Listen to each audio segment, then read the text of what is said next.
सोचिए, एक लड़का जो गलियों में फिर फिर के सामान बेचता था, आज वो मुंबई की लग्जरी बिल्डिंग्स के अंदर राज करता है। रिजवान साजन का जन्म मुंबई के झोपड़पट्टी इलाके में हुआ था और उनके पिता एक सुपरवाइजर थे। लेकिन घर की आर्थिक स्थिति कमजोर होने के कारण उन्होंने अपने पिता से 1000 रुपए उधार लिए और अपनी ही स्कूल के अंदर वो किताबें और स्टेशनरी का सामान बेचना शुरू कर दिया था। किस्मत को कुछ और ही मंजूर था।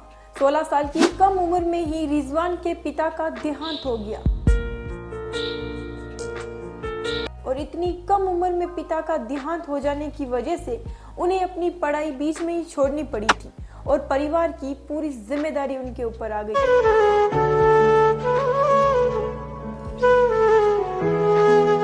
इस वजह से वो छोटा मोटा काम करना शुरू कर दिया था। उन्होंने कई बार किताबें बेची तो कभी पटाखे बेचे तो कई बार उन्हें दूध भी बेच करके अपना काम निकलवाना पड़ा। इस सिलसिले में उनके चाचा उनकी काफी मदद करते थे। लेकिन 1981 में जब वो 18 साल के हो गए थे तो चाचा ने उन्हें कुंभत में एक नौकरी दिला दी थी, 18,000 सैलरी पर मंथ। करीब 8 साल नौकरी करने के बाद में सेल्स मैनेजर की पोस्ट पर उनका प्रमोशन हो गया था।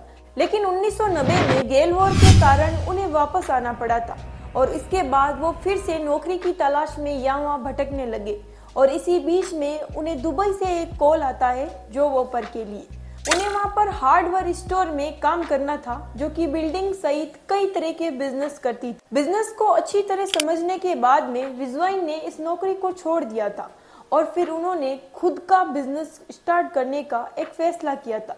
बिजनेस मटेरियल का उनका ये धंधा शुरू होने वाला था और उन्होंने 1993 के अंदर दाबेंचे की शुरुआत की। इस बिजनेस में उन्हें कई मुसीबतों का सामना करना पड़ा था, लेकिन उनका फोकस मटेरियल और क्वालिटी के ऊपर हमेशा से रहा था। धीरे धीरे बिजनेस मटेरियल से लेकर के होम डेकोरेट और रियल एस्टेट में भी अपना हाथ जमा लिया था। आज डेन्यू ग्रुप का टर्नओवर 1.3 मिलियन से भी अधिक है और रिजवान साजन की नेटवर्थ लगभग 29,830 करोड़ रुपए है। रिजवान साजन की स्टोरी सुनते हैं तब कोई भी व्यक्ति यदि अपनी सच्ची लगन से मेहनत करे तो वो जमीन से आसमान छू सकता है। क्या आपकी नजरों में ऐसा कोई व्यक्ति है जिसने इतनी कामयाबी हासिल की है? कमेंट के अंदर जरूर बताना और वीडियो और ऐसी स्टोरीज जानने के लिए मेरे चैनल को सब्सक्राइब जरूर करके